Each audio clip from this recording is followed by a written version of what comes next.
लंबू, टिंगू और समंदर की सैर। लंबू और टिंगू दोनों का मूड हमेशा बदलता रहता था, कभी खेलने कूदने का तो कभी कुछ तूफानी करने का। शाम का वक्त था, दोनों खाना खाकर आंगन में बैठे बातें कर रहे थे। यार लंबू, आसमान में तारे नहीं दिख रहे हैं आजकल, कोई चुरा कर भाग गया क्या? क्या टिंगू भाई, क्यों मजाक कर रहे हो? और एक बात बताओ टिंगू मियाँ, कब से तारे गिनने लगे? अरे भाई, बहुत बोर हो रहे हैं हम, कुछ थ्रिल नहीं आ रहा। टिंगू के ऐसे कहते ही लंबू ने उसे थ्रिल लाने के लिए अजीबो गरीब आइडियाज देने शुरू कर दिए। चलो पतंग उड़ाते हैं। नहीं, कुछ और सोचो। गिल्ली डंडा खेले? अभी रात में कौन भाग दौड़ करेगा? इस तरह टिंगू ने लंबू के दिए हुए हर आइडियाज को खारिज कर दिया। ये सब बोरिंग है। मैं तो भाई टिंगू अब थक गया हूँ, तुम ही सोचो कि करना क्या है। टिंगू ने आसमान में थोड़ी देर देखा, यहाँ वहाँ नजर घुमाई और झट से बोल पड़ा, क्यों ना हम समुंदर की सैर को चले? टिंगू के इस आइडिया को सुनकर लंबू तो खुशी से उछलने लगा। वाह वाह, क्या बात कही है भाई टिंगू, ये तो मेरे दिमाग में आया ही नहीं। आता कैसे नहीं लंबू भाई, आइडिया तो मेरा है ना। उठते ही दोनों ने सफर की तैयारी शुरू कर दी। लंबू उसके शरीर के हिसाब से एक बड़ी सी अलमारी में सामान रख रहा था, तो टिंगू एक छोटी सी सूटकेस में अपना सामान ठूस रहा था। खाने की टोकरी, साइकिल, छोटा पंखा, और क्या ले सकते हैं? अब भैया लंबू, हम वहाँ रहने नहीं जाने वाले, कुछ ही दिन सैर करके लौट कर आने वाले हैं। हाँ हाँ पता है मुझे, पर छोटी मोटी चीजें तो लगने ही वाली है, पता नहीं कौन सी कब काम आ जाए। ठीक है, जैसे तुम्हारी मर्जी। दोनों ही अपना सामान लेकर एक नाव खरीदने बंदर जाते हैं, जहाँ पर बहुत से समुद्री जहाज लगे हुए थे। राजकमल जी, अरे हमें एक नाव चाहिए थी। क्यों भाई लंबू टिंगू, अब क्या मछलियाँ पकड़ने का काम शुरू करोगे? अरे नहीं नहीं राजकमल जी, मैंने और लंबू ने तय किया है कि समुंदर की सैर की जाए। ठीक है, तो जो जहाज तुम्हें पसंद आए वो मुझे बताओ, मैं तुम्हें दे दूंगा। दोनों एक अच्छी सी आलीशान जहाज पसंद करते हैं, राजकमल को पैसे देते हैं और अपना सामान उस जहाज में रखकर किनारे से निकल जाते हैं। साथ में लाया हुआ सामान अच्छे से सेट करने के बाद लंबू और टिंगू आराम से बैठकर चाय पीने लगते हैं। देखो भाई लंबू, यहाँ अपने चारों ओर पानी ही पानी भरा है और हम उसे देखते देखते चाय का मजा ले रहे हैं। सुकून और शांति है यहाँ, लेकिन तुम तो कुछ थ्रिलिंग करना चाहते थे ना? हाँ हाँ, फिर भी होगा, तुम देखते जाओ बस। और वो कैसे? टिंगू लंबू को धक्का दे देता है, जिससे लंबू समंदर में गिर जाता है। लंबू हड़बड़ा जाता है और तैरने लगता है। ये देखकर टिंगू उस पर बहुत हंसता है। ये ऐसे? ये कैसा मजाक है टिंगू भाई, मुझे पानी में गिरा दिया। रुको, मैं ऊपर आकर तुम्हें भी समुद्र में फेंक दूंगा। लंबू की ऐसी हालत देखकर टिंगू हंसता ही रहता है। ऐसे ही 2 दिन का सफर होने को आता है। दिन के वक्त लंबू आराम से जहाज पर लेटा हुआ होता है और अचानक टिंगू के चिल्लाने की आवाज आने लगती है। अरे लंबू भाई, जल्दी आओ, देखो। क्या हो गया, क्यों इतना चिल्ला रहे हो? आओ तो जरा, ये देखो मैंने क्या ढूंढ लिया है। अब क्या मिल गया तुम्हें? लंबू जाकर टिंगू की दूरबीन से वो बोलता है उस तरफ देखने लगता है, तो लंबू को एक टापू दिखाई देता है। एक मामूली सा टापू ही तो है, इतना क्यों चिल्ला रहे हो?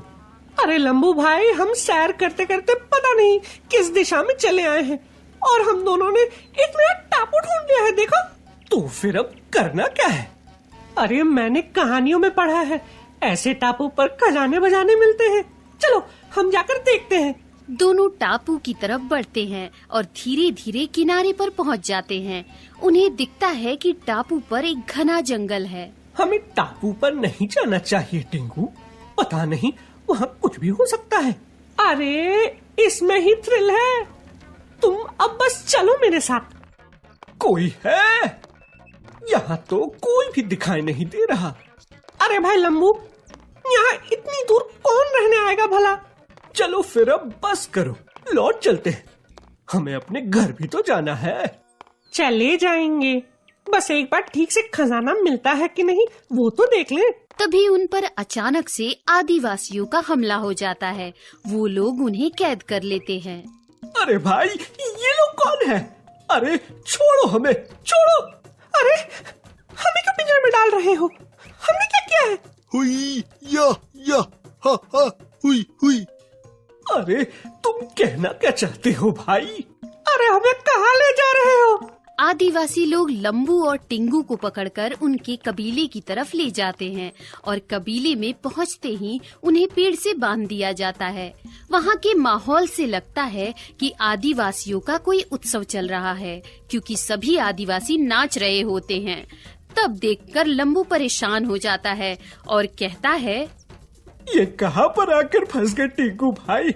इनकी तो भाषा भी समझ में नहीं आती। अच्छा खासा सफर चल रहा था और आर्या बीच में क्या हो गया? और तभी उन सभी का मुखिया वहां आ जाता है और सब लोग शांत हो जाते हैं।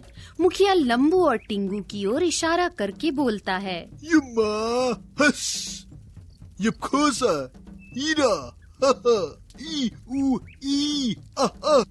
मुखिया कहता जाता है और उसके कहने के साथ साथ लोग लंबू और टिंगू के गले में हार और फूल डालते हैं। टिंकू भाई, क्या हो रहा है हमारे साथ? शायद इनका कोई उत्सव चल रहा है, कोई जिसमें हमारी बलि दी जाएगी। क्या? ये सुनते ही लंबू बौखला जाता है और चिल्लाने लगता है, तुम्हें ही थ्रिल चाहिए था ना? अब मरो। अरे मेरी बात सुनो लंबू। क्या सुनना है? तुम्हारी वजह से ही फंसे हैं। अब तुम ही बाहर निकालो। टिंगू थोड़ी देर सोचता है और अपने जेब में रखे हुए कुछ सिक्के और कुछ फ्रूट्स उन आदिवासियों के सामने रखता है। फल और सिक्कों को देखकर आदिवासी टिंगू की रस्सियां खोल देते हैं और छूटते ही टिंगू इशारों में आदिवासियों से कुछ कहता है।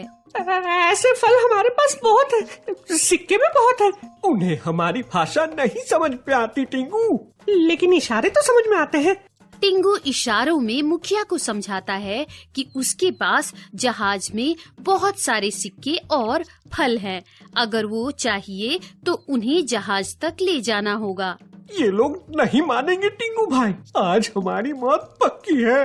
तभी मुखिया दो लोगों से कुछ कहता है और कुछ लोग लंबू की रस्सियां खोल देते हैं। रिम्मा युपा इटी आ टी टी किटबुसा काटी युपा ये। इसके बाद दो तलवारधारी लोग लंबू और टिंगू के गर्दन पर तलवार रखकर जहाज की तरफ आते हैं। अब क्या होने वाला है टिंगू? तुम बस चुपचाप चलते रहो और बस मेरे इशारे की तरफ ध्यान दो। जहाज पर पहुंचते ही टिंगू एक फलों की टोकरी आदिवासियों की तरफ फेंकता है। आदिवासी खुश होकर फलों को उठाने लगते हैं। तभी टिंगू लंबू को इशारा कर देता है और लंबू एक मुक्के में ही दोनों को मार गिराता है।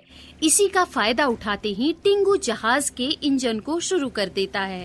चलो जल्दी लंबू, भागो। मौका देखकर लंबू जहाज में चला जाता है और वो दोनों वहाँ से भागने में कामयाब हो जाते हैं। क्यों टिंगू, मिल गया थ्रिल? अरे कैसा थ्रिल, जान बची तो लाखों पाए। टिंगू की आवाज सुनकर लंबू जोर जोर से हंसने लगता है और वो दोनों घर की तरफ तेजी से बढ़ने लगते हैं।